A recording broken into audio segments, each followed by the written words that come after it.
To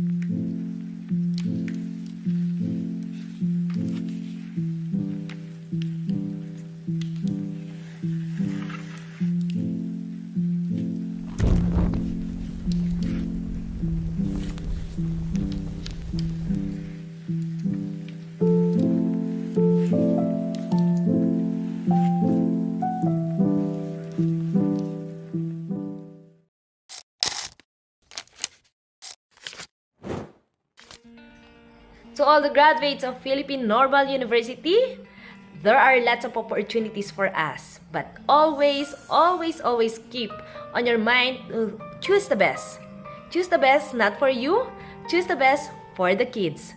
Choose the best for our learners because that is one of the things that Inang Pamantasan taught us.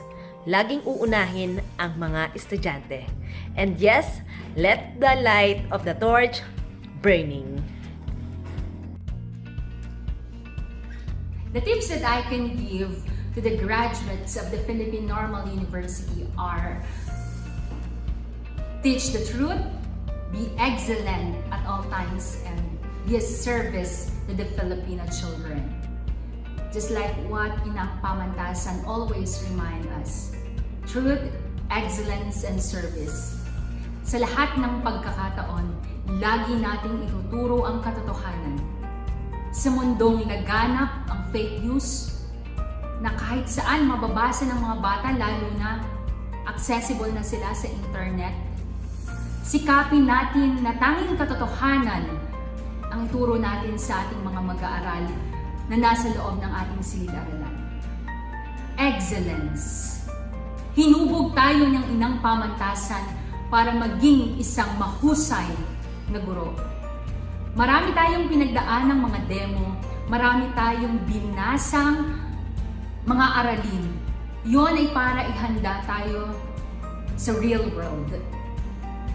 Kaya ating sikapin na maging isang magaling na guro. Service.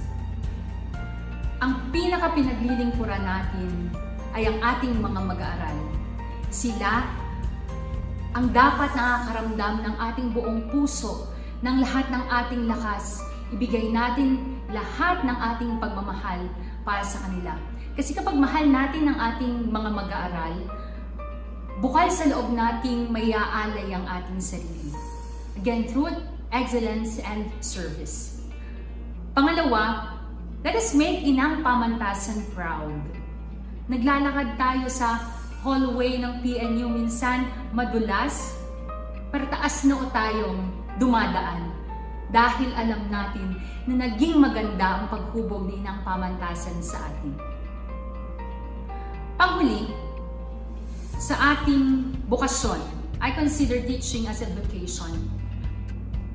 Sa ating ginagawa sa araw-araw, maraming beses pa tayong mamamatay.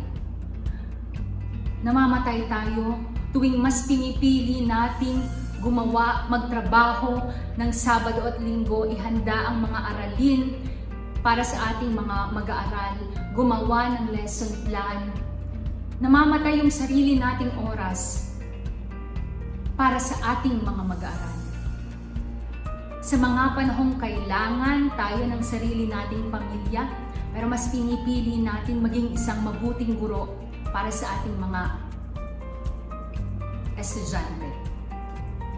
Yun po, maraming beses tayong mamamatay, pero piliin nating bumangon. Sabi nga, para sa Diyos, para sa bayan, para sa bata.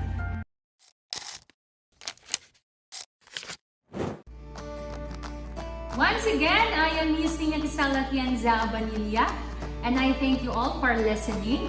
I would also like to take this opportunity to invite all the members of the Faculty of Education Sciences Alumni Association to be part and join us in our next gallery and professional development on the month of probably November and December. I'll keep you updated, just like our Facebook page, PNU Faculty of Education Sciences Alumni Association.